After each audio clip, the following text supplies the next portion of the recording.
지난해에 비해서 이익의 증가 속도가 뭐 아무래도 빅테크가 조금은 이제 둔화가 될 수 있는 부분들이 있는데요. 네. 제가 보고 있는 긍정적으로 보고 있는 게 지금 미국의 그 제조 PMI 자체가 올라가고 있다라는 그러니까 특히 이제 확장 국면으로 가고 있다. 지금 트럼프 대통령이 또 계속해서 미국의 투자 자체를 유도한다라고 하면 제조 부분의 이 경기 흐름 자체는 네.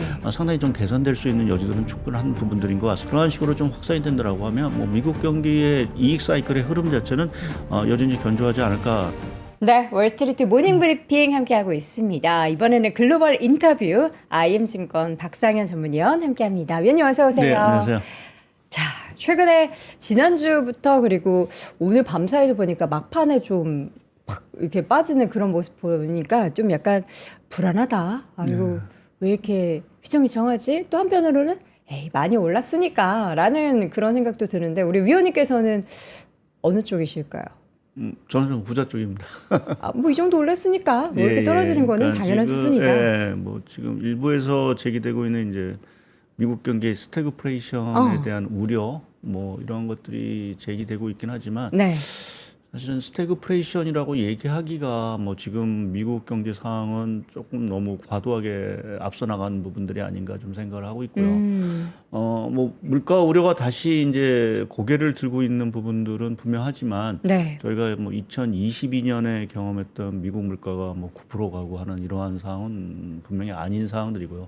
지금 3%대에서 사실은 잘 진정이 안 되는 정도 수준인 상황들이고 하기 때문에 아직 우리가 뭐 과도하게 스태그플레이션 뭐 이러한 용어를 쓰는 데는 조금은 좀 너무 공포감에 대한 과하다라는 좀 말씀을 좀 드릴 수 있고요. 다만 이제 미국 경제 지표가 조금은 이제 좀 주춤해지는 부분은 분명한 것 같습니다. 네. 특히 이제 트럼프 대통령 당선 취임이죠. 취임한 이후에 미국 지표가 여하튼 흔들리고 있는 부분은 저희가 부인할 수는 없는 부분들이고요.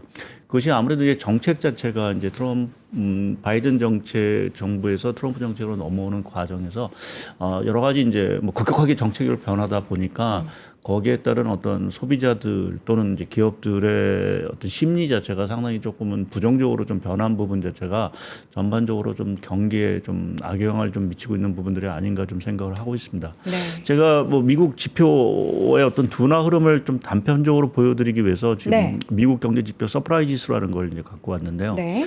뭐 아시겠지만 이거는 이제 미국 경제 지표가 이제 시장 예상치보다 좋으냐 나쁘냐를 부분을 가지고 이제 구하는 건데, 이 파란색 차트를 보시게 되면 이게 이제 마이너스 영역까지 이제 들어왔습니다. 그러니까 트럼프 대통령 당선 직전만 하더라도 플러스권에서 계속, 그러니까 뭐 예상보다는 실제 나오는 그 지표가 예상보다는 상당히 좋았기 때문에 이제 서프라이즈 지수가 플러스였는데 이게 조금 최근의 흐름 자체는 기대보다 이제 못 미치는 지표가 나오고 있는 상황들이고요. 대표적으로 소비자 심리지수가 상당히 좀 악화됐고, 또 2년여 만에 뭐 S&P에서 지금 발표하는 그 통칭되는 S&P 서비스업 지수 자체가 이제 위축 국면으로 가면서 뭐 서비스업 자체가 이제 위축되는 거 아니야, 뭐 경기 침체하는 거 아니야 하는 이제 우려가 사실은 제기된 부분들이 있는데, 네.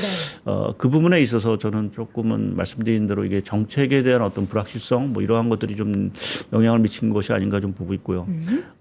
이러한 것들을 좀 반영하는 게 요 파란색 차트가 그 미국의 무역 정책 불확실성 지수입니다. 그러니까 일기 당시에도 보게 되면 뭐 당연히 이제 그때 대중 무역 관세 뭐 이러한 정책 불확실성이 커지면서 미시간대 소비자 심리 지수 자체가 이제 급락했던 경우가 있습니다. 예. 그러니까 이러한 어떤 그 정책적인 불확실성 자체가 뭐 아시겠지만 지금 매일매일 트럼프 대통령의 말 한마디에 따라서 사실은 정책이 이쪽으로 갔다가 저쪽으로 그렇죠. 갔다는 어떤 걸 보이고 있어서 시장이 그 부분에 대해서 좀 무료감을 좀 갖고 있다라고 좀 봐야 될 것 같고요. 거기에 최근에 이제 조금 이제 심리지수 이런 것들이 좀 불안한 것들이 아무래도 식탁 물가 영향이 아닌가 좀 보고 있습니다. 뭐 지난번도 와서 말씀드렸지만 미국의 겨랑 가격 자체가 계란값 아직도 아직까지도 조금 불안한 닭들이 모습. 자라려면 좀 시간이 필요하죠. 좀 아무래도 뭐 이제 닭이 이제 살처분됐다가 다시 네. 기울이려고 하면 시간이 필요한 부분들이기 때문에 이제 그러한 부분에서 이제 식탁 물가 자체가 조금은 이제 영향을 미친 것 같고요. 그리고 또 하나는 이제 그 트럼프 대통령의 이 정책들 네. 뭐 지금 보면은 뭐 관세 정책도 그렇고 정부 효율을 이제 추진하겠다는 어떤 정책 자체가 일단은 조금 부정적인 영향을 미치고 있는 거는 좀 분명한 것 같습니다. 대표적으로 보이는 게 지금 첫 번째가 이제 천연가스 가격, 천연가스 가격 자체가 이제 상당 부분 올랐습니다. 그러니까 유가는 사실은 떨어지고 있는데 이 천연가스 가격이 이렇게 오르는 부분에 있어서는 뭐 지금 미국이 뭐 이게 동절기이기 때문에 날씨가 춥다라는 부분도 있지만 지금 각국이 이제 트럼프 대통령, 그러니까 특히 이제 각국 지도자들이 트럼프 대통령을 만나서 관세를 피하기 위해서 내놓는 카드 자체가 공통적으로 보면 미국 LNG 사겠다라는 이제 얘기들을 합니다. 뭐 일본도 그렇고 인도도 그렇고 뭐 우리나라도 사실은 그러한 것들을 좀 이제 얘기가 되고 있는 부분들인데 결국 이제 선수효가 되겠죠. 뭐 실제 사진은 안 찍고 있지만 좀 각국이 뭐 경쟁적으로 지금 미국 LNG 사겠다고 하니까 그러한 어떤 기대감 자체가 이제 천연가스 가격 자체를 상당히 올려놓는 상황들이고요. 그럼 그렇다 보니까 뭐 가게나 기업 입장에서 보게 되면 상당히 조금 이제 불안할 수 있는 부분들이고 또 하나 부분 자체는 사실 이걸 뭐 어떤 식으로 설명해야 될지 모르겠지만 이게 달라요? 예, 이게 그 하나는 캘리포니아하고 제가 워싱턴을 갖고 온 거는 이제 캘리포니아 같은 경우는 이제 산불 영향이 사실은 조금 있어서 뭐 연초까지만 해도 이제 실업수당 청구 건수가 상당히 오르다가 이거는 조금 안정세를 좀 보였고요. 네. 반면에 이제 우리가 예상했듯이 워싱턴 D.C. 그러니까 지금 공무원들이 많은 공무원들이 많은 그 워싱턴 D.C.의 실업수당 청구 건수 자체는 상당히 가파르게 좀 올라가고 있는 상황들입니다. 더구나 뭐 지난주에 그 일론 머스크 자체가 공무원들한테 뭐 너 무슨 일을 하느니 주말에 뭐 했느니 주말에 보냈다고 하죠. 지난주에 뭐 했는지 나한테 뭐 이메일을 보내라고 하면서 네. 뭐 안 보냈을 경우 뭐 사직으로 처리하겠다 뭐 이런 얘기가 나올 정도로 지금 그 미국의 그 정부 부분에 지금 구조조정 자체가 상당히 좀 진행되고 있다라는 부분 자체는 아무래도 소비 심리라든지 소비 경제에 뭐 부정적인 영향을 미칠 수밖에 없습니다. 특히 저희가 바이든 행정부 때 이제 일자리 이런 것들을 보게 되면 사실은 일자리를 견인했던 게 헬스케어하고 정부 부분이었습니다. 그러니까 정부 부분의 일자리 자체가 상당히 많이 늘어났었죠. 이제 그것이 뭐 앞으로 한두 달 또 두세 달 정도는 정부 부분에서 이제 일자리 창출 자체가 상당히 좀 줄어들 수 있는 가능성이 있다라는 부분 자체가 뭐 아무래도 뭐 경제는 뭐 좋을 영향이 없겠죠. 그래서 그러한 부분이 최근에 미국의 어떤 경제 지표라든지 또 심리에 좀 작용을 하고 있고 그것 때문에 뭐 성장률 둔화 얘기가 사실은 나오고 또 뭐 물가 자체도 좀 불안하다는 스태그플레이션 얘기가 좀 나오고 있는데 제가 아직은 좀 미국 경기가 조금 그래도 저는 견조하다라고 보는 그 근거 중에 이제 보게 되면 중요한 게 미국의 기업 이익 사이클이 아닌가 좀 생각을 하고 있습니다. 예, 화면에 또 나오고 있는데 이 파란색 차트를 보게 되면 이건 GDP 대비 그러니까 금융권을 제외한 기업 이익 비중입니다. 저렇게 올라간다고요? 저거 다 M7이 끌고 가는 거 아니에요? 거의 뭐 그렇다고 보는 게 맞겠죠. 그래서 보면 차트가 거의 과거의 고점을 훨씬 넘어서 사실은 좀 움직이고 있고 근데 과거의 경기 침체 당시를 보게 되면 이 기업 이익 자체가 상당히 이제 급락하는 국면에서 이제 경기 침체가 사실은 좀 왔다라는 측면에서 보게 되면 최근에 어떤 미국의 기업 이익 사이클을 보게 되면 아직 우리가 뭐 침체를 얘기할 단계는 아니지 않겠냐. 뭔가 쇼크가 오고 하면서 기업의 이익 자체가 급감을 해야 사실은 그것이 이제 일자리라든지 이런 것들에 충격을 주고 경기 자체를 끌어내리는 부분들인데 지금 뭐 다소 이제 기대감보다 지금 이익이 조금은 좀 부진할 수 있는 부분들은 있긴 하지만 여전히 지금 미국의 기업의 이익 자체는 여전히 좀 견조한 부분들이 좀 있고요. 또 한 가지 이제 아직은 이제 트럼프 대통령의 정책이 주로 이제 관세 정책이라든지 또 뭐 이민자 정책 뭐 이러한 것들에 포커스가 맞춰졌지만 이제 시간이 흘러갈수록 기업들의 규제 완화라든지 감세 이러한 쪽으로 정책의 어떤 주안점 자체가 옮겨갈 수 있는 여지는 충분한 부분들이 좀 있을 것 같습니다. 그래서 그렇게 보면 여전히 미국의 기업 이익 이러한 부분에 있어서는 큰 어떠한 흐름의 변화가 아직은 감지되지 않고 있다라는 측면에서 뭐 일시적으로 미국 경기가 조금 둔화되는 우리가 뭐 그걸 이제 소프트 패치라고 이제 표현하기도 하는데요. 그러한 어떤 소프트 패치 국면은 지날 수 있다 하더라도 좀 미국 경기의 어떤 침체를 얘기하는 거는 조금 조금 제 입장에서는 조금은 좀 과도한 어떤 표현이 아닌가라는 쪽에 좀 말씀을 드릴 수 있을 것 같습니다. 이게 지금 방금 보여주셨던 기업의 이익 사이클이 예. 뭐 우리가 이야기하는 것처럼 S&P 500 내 기업 중에서 워낙에 AI 관련한 빅테크 기업들이 차지한 비중이 크다 보니까 예, 예.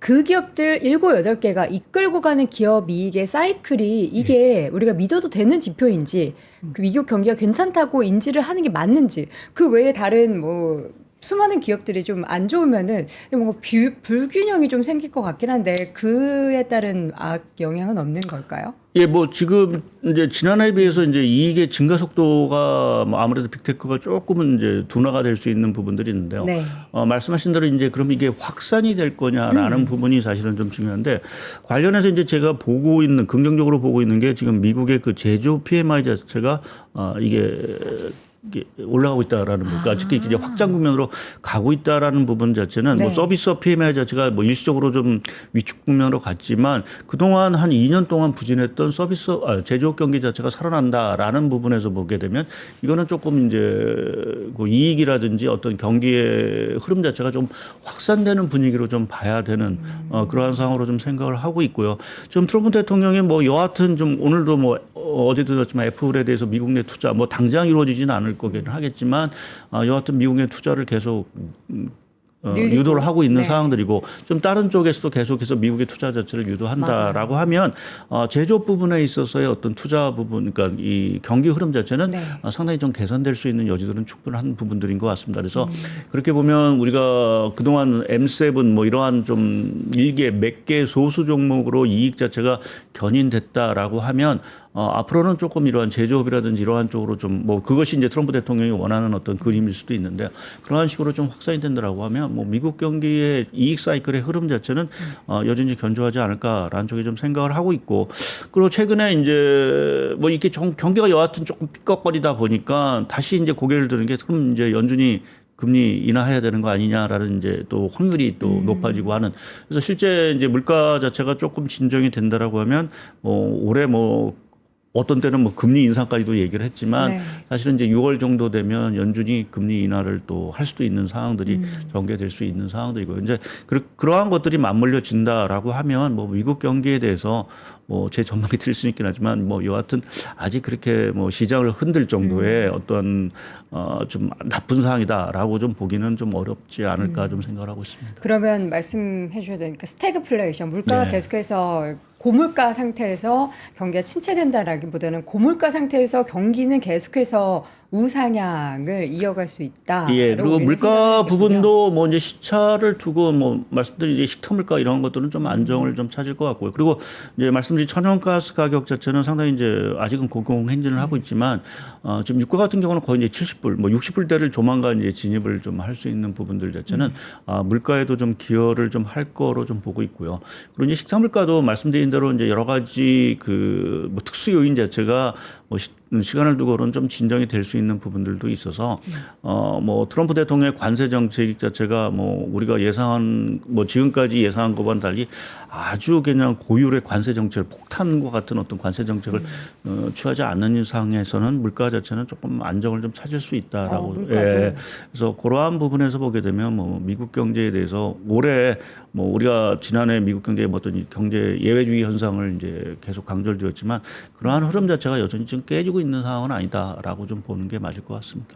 이게 이제 관세가 발효가 되고 그리고 그게 이제 영향을 미치는 데는 또 수개월이 그쵸, 소요가 예. 되기 때문에 예. 아무래도 뭐 한 2분기 말쯤에 되면은 그런 물가에 반영이 되는 그런 데이터들이 나올 텐데 네. 이게 또 우리가 예상하는 것보다도 낮을 수도 있지만 또 반대로 또 그 예. 사이에 무슨 일이 벌어질지 예. 모르기 때문에 지금 불확실성 때문에 다들 좀 걱정을 하고 계시는 것 같은데 그럼 만약에 이제 물가가 지금 수준에서 완전하게 튀진 않더라도 이런 이제 더 떨어지지 않는 상태를 유지를 하고 또 기업의 실적이나 이런 것들이 뒷받침돼서 경기 수준도 계속 좀 이렇게 우상향을 이어간다면 미국 주식은 계속 우상향을 펼쳐낼 수 있는 그런 좀 좋은 환경이라고 볼 수 있을까요? 아니면 또 뭐 변수를 또 우리가 체크해야 될까요?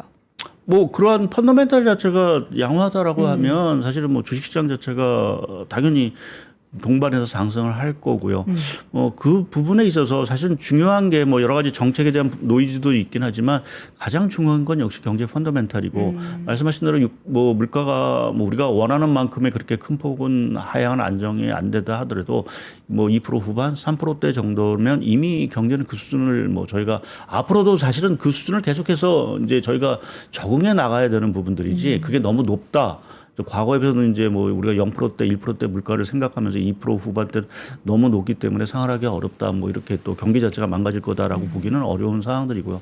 뭐 작년, 뭐 재작년부터 계속 말씀드렸지만 결국 이제는 중물가 시대 자체가 이제 전개가 되고 있는 부분들에서 또 기업이라든지 가게 역시 그러한 물가에 어느 정도는 이제 적응해 나가는 과정으로 적응해 가고 있다라고 좀 보고 있기 때문에 네. 뭐 그러한 물가 우려에 대해서는 뭐 정말 그 예상원 다시 뭐 4% 5% 간다라고 하면 얘기는 달라지긴 하겠지만 뭐 이 정도의 수준 자체에서 뭔가 시장에 또 경기에 쇼크를 정도의 줄 물가 수준은 아니다라고 좀 보고 있습니다. 네.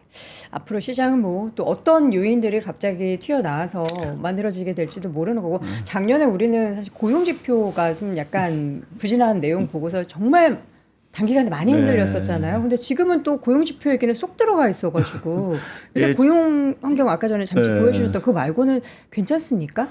예, 뭐 아직 그 고용 쪽에서 크게 뭐 우려되는 부분, 네. 그러니까 뭐 물론 이제 그 트럼프 대통령이 1월달에 들어와서 이제 불법 이민자의 어떤 추방이라든지 유입 자체를 사실 막고 있어서 그것이 저희가 좀 확인하는 데는 뭐 한 2, 3개월 걸리겠죠. 그래서 뭐 그 후의 사항은 조금 봐야 되긴 하겠지만 이제 선행 지표로 보고 있는 것이 이제 아까 보여드렸던 뭐 주간 실업 청구 건수 뭐 이런 것들인데 그 부분 자체도 역시 뭐 20만 건 초반. 그러니까 과거에 제가 이제 미국 경제를 계속 보는 입장에서 보게 되면 미국 경제 침체가 하게 되면 결국 실업 청구 건수가 35만 건 이상 거의 40만 건 정도 가야 네. 지금 수준의 거의 배 이상은 가야 미국 경제가 어떤 침체, 고용 시장 자체가 상당히 악화된다라고 얘기를 드릴 수 있는 부분인데 네.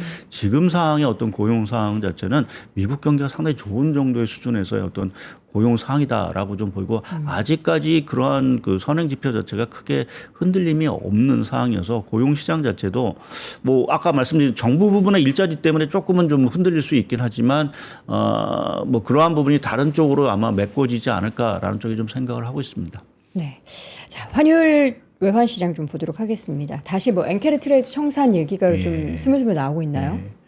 뭐 아무래도 좀 N이 149엔대로 갔고 참 공교롭게 지난 이제 8월 초에 저희가 이제 엔케리 청산 나왔을 때 그 촉발점이 된 게 뭐 일본의 금리 인상이라든지 엔화 강세도 있었지만 그 당시 이제 미국 경기의 흔들림이었죠. 우리가 그때 많이들 얘기했죠. 샴불 얘기하면서 미국의 실업률 자체가 급등을 하고 미국 침체 갈 거야라는 어떤 얘기가 나오는 동시에 엔켈이 엔화가 강세가 되면서 이제 엔켈이 청산이 됐고 그래서 빅테크 자체가 이제 그때 큰 폭의 조정을 좀 받았고 그렇죠. 우리나라 주식시장도 뭐 하루에 뭐 큰 폭으로 좀 빠졌던 경험들이 있어서 지금 상황 엔화가 조금 강세로 가고 또 미국마저도 조금 지표가 부진하다 보니까 다시 이제 엔캐리 얘기들이 나오고 있는 상황들인데요. 뭐 결론적으로 말씀드려서 저는 아직은 엔캐리 청산 특히 이제 엔화가 결국 여기서 다시 130엔대로 가파르게 떨어질 거냐라는 부분에서는 가능성을 일단은 좀 낮게 보고 있는 상황들입니다.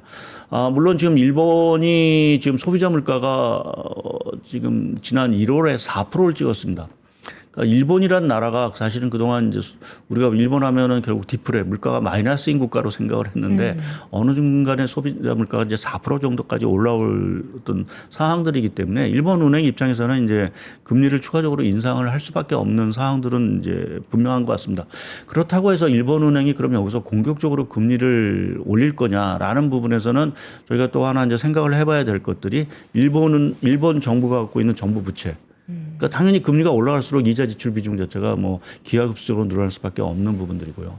또 일본 대다수 국민들 자체가 워낙 제로 금리에 익숙해 있던 국민들이기 때문에 여기서 금리가 조금씩 뭐 0.25% 이렇게 퍼센트포인트 올라갈 때마다 사실 느끼는 부담 자체가 상당히 클 수밖에 없고 네. 그것은 당연히 이제 경기 자체에는 상당히 악영향을 미칠 수밖에 없을 거로 보고 있습니다. 그래서 그렇게 보면 조금은 그 일본은행도 이제 금리에 있어서는 속도 조절이 필요한 부분들인 것 같고요. 지난주에도 일본 총재가 금리적 속도가 너무 시중 국제 금리 속도가 너무 빠를 경우에는 국채 매입 규모를 늘리겠다라고 이제 얘기를 한 것들 자체가 여하튼 속도 조절에 나서겠다라는 의미로 좀 봐야 될 것 같고요. 최근에 좀 엔화가 이렇게 좀 강세가 되는 부분은 말씀드린 대로 일본의 어떤 펀더멘탈 부분도 있긴 하지만 또 한편에서 보게 되면 좀 일본이 의도적으로 조금 엔화를 좀 강세시키는 부분들이 있지 않을까라는 좀 뭐 생각도 하고 있습니다. 그것은 네. 이제 우리가 4월 초에 이제 있었던 미국의 상호 관세 정책에 있어서 결국 환율 문제도 사실은 제기될 수 있다. 그러니까 지금 그제죠 이제 그 베센트 재무장관이 이제 4월 초 상호 관세 보고서에서 단순히 관세만을 보고 있는 것이 아니다. 우리가 보고 있는 거는 관세뿐만 아니라 비관세 장벽 또 환율 조작.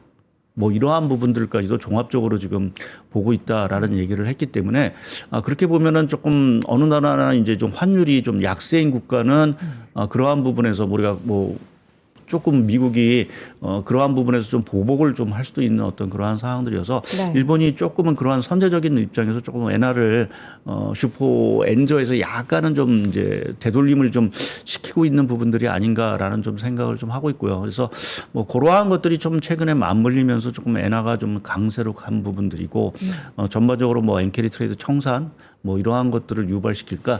중요한 거는 미국의 경기 자체가 지난해 8월과 같은 심각한 어떤 경기 우려를 지금 제기하고 있느냐. 뭐 앞서 말씀드린 그 정도는 상황은 아니기 때문에 우리가 뭐 엔캐리 청산을 사실은 이제 아직은 우려할 단계는 아니라고 네. 보고 있고요. 다만 이제 달러 부분에 있어서는 뭐 지난해에서 말씀드린 정점을 좀 지난 부분은 저희가 조금 분명한 부분들이 아닌가 좀 생각을 하고 있습니다. 대표적으로 지금 그 유로화가 상당히 좀 강세 흐름을 좀 보이고 있고요.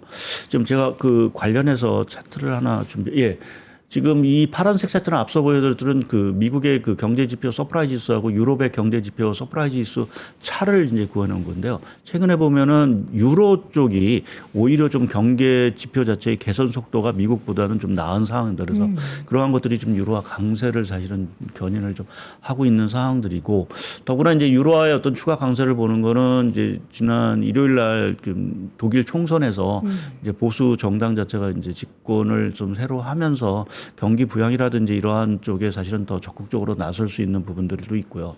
그리고 어느 순간 갑자기 이제 러시아 우크라이나 전쟁 그 종전 협상 자체가 속도감을 사실은 좀 붓고 있다라는 부분. 뭐 이거는 궁극적으로 뭐 지금 미국도 큰 이제 지금 뭐랄까요. 우크라이나에 어떻게 보면 뭔가 큰 수익을 얻으려고 이제 그렇죠.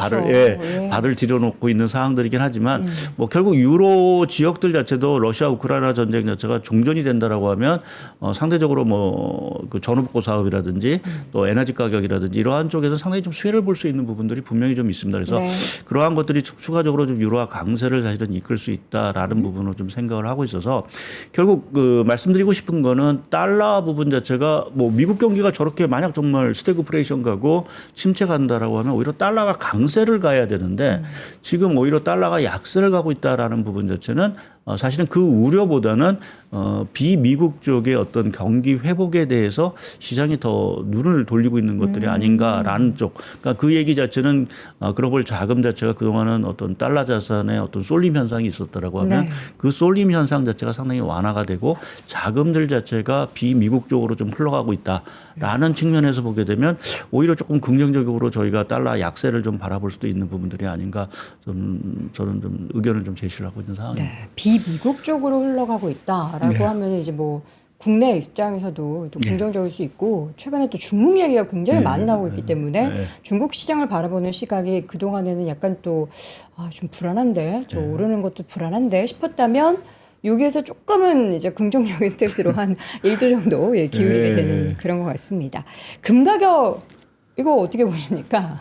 예, 금 가격의 우리나라 또 김치 프리미엄까지 얹어지고요. 예, 지금 뭐 결국 뭐 금 가격의 상승세는 당분간 좀 이어질 수 있다라고 좀 봐야 될 것 더요? 같고, 예. 네.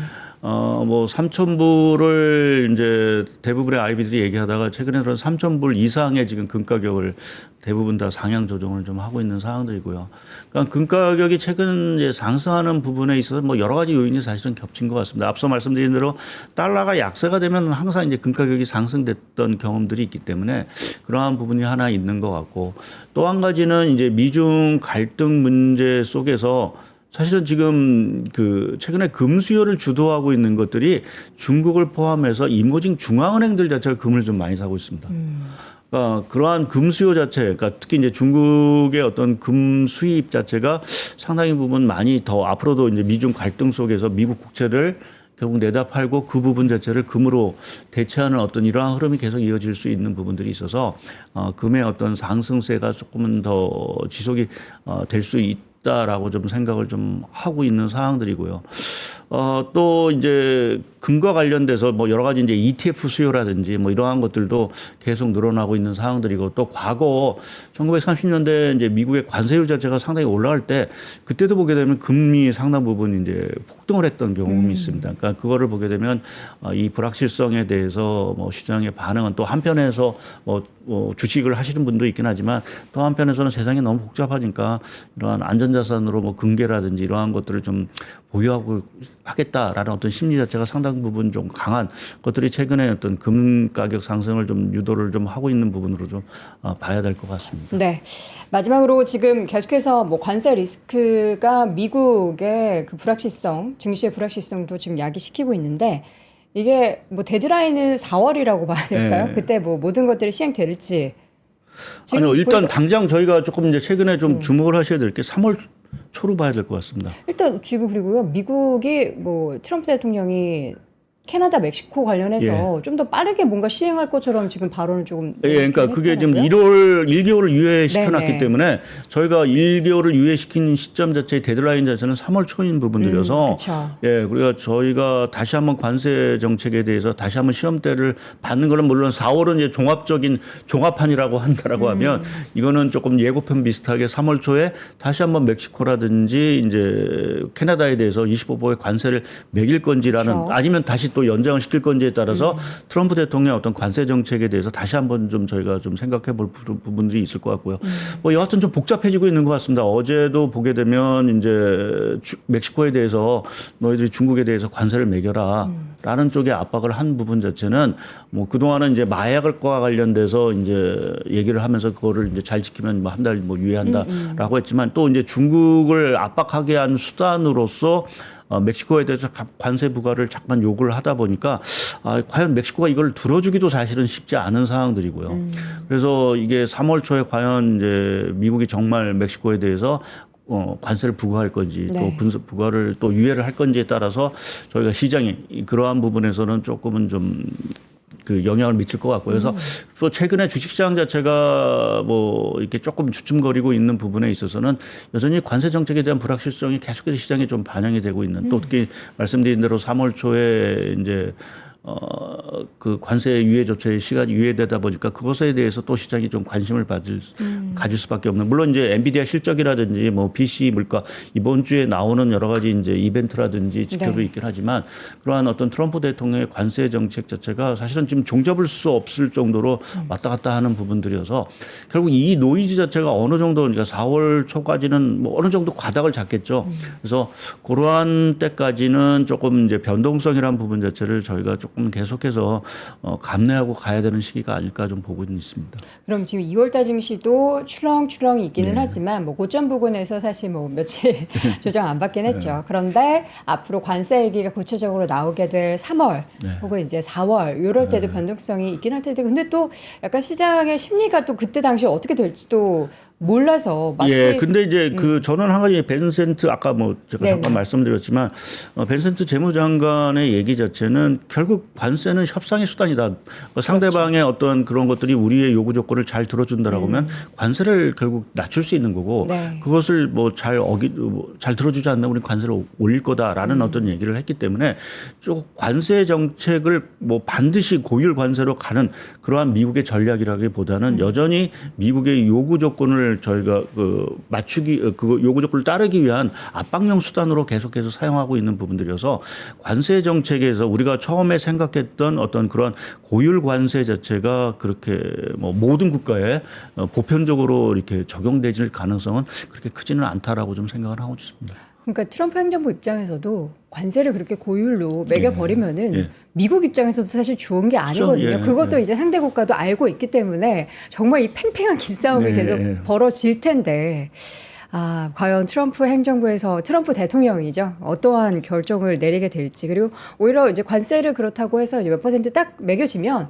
그래 불확실성 해소 그렇게 하면서 오히려 또 시장은 그래 관세 받고 가. 이런 식으로 또 그때 당시에 또 심리가 좋다면 해석을 할 수 있지 않을까라는 생각이 듭니다. 내일 모레죠. 엔비디아 실적 발표가 예정이 돼 있는데 시장에서는 일단 뭐 가이던스나 예상치를 상회할 거다. 근데 그 상회의 폭은 알 수가 없는 상황이긴 한데 어떻게 좀 이렇게 뭘 주안점으로 들여다봐야 될까요? 뭐 항상 시장을 보게 되면 단기 실적보다는 사실 가이던스라든지 이러한 쪽에 계속 조금 포커스를 좀 맞추고 있는 부분들인 것 같고요. 그쵸. 그렇게 이제 딥시크 출연 이후에 이제 향후에 엔비디아의 어떤 어떤 실적의 흐름 자체, 뭐 젠슨 왕이 어떤 식의 언급을 할지 모르겠지만 그 부분 자체가 여전히 제일 중요한 부분들이 아닌가. 향후에 어떠한 그 가이던스 이러한 것들에 대한 또 전망치, 뭐 이러한 것들이 시장의 기대치에 과연 부응을 할 수 있느냐라는 부분 자체가 일단은 가장 좀 중요한 부분들인 것 같고요. 근데 저희가 뭐 지금 매 분기마다 엔비디아 실적이 나올 때마다 결국은 이제 시장이 상당히 들썩거리고 뭐 어떤 때는 반기고 어떤 때는 실망을 했지만 그래도 궁극적으로 보게 되면 결국 엔비디아 자체가 주식가가 뭐 여러 가지 뭐 딥시크도 나오고 실적에 대한 것들이 어느 정도는 뭐 시장이 실망도 했지만 결국 계속해서 견조한 흐름을 보인다라는 부분 자체는 이익 자체가 견조하게 되면 결국 뭐 일시적으로 그것이 조정을 받을 수 있다 하더라도 결국 주가는 그거를 반영한다라는 측면에서 저희가 너무 엔비디아 실적 그 하나만 가지고 뭐 세상이 완전히 변할 거야라고 판단하는 거는 조금 경계해야 되는 부분들이 아닌가 좀 생각을 하고 있습니다. 알겠습니다. 자, 계속해서 미국의 경기에 대한 우려를 지금은 덜 해도 된다라고는 하지만 또 발표되는 지표가 워낙에 또 이렇게 들쑥날쑥하기 때문에 그 내용도 계속 지켜봐야겠고요. 또 무엇보다 이번 주 발표가 예정돼 있는 엔비디아 실적 내용에 있어서 또 우리 젠슨 황 CEO의 발언 무슨 얘기를 할지가 가장 궁금합니다. 목요일 이 시간에 또 전달 드리도록 하겠습니다. 자, 오늘 글로벌 인터뷰의 시간 IM증권 박상현 전문위원 함께했습니다. 위원님 고맙습니다. 네, 감사합니다.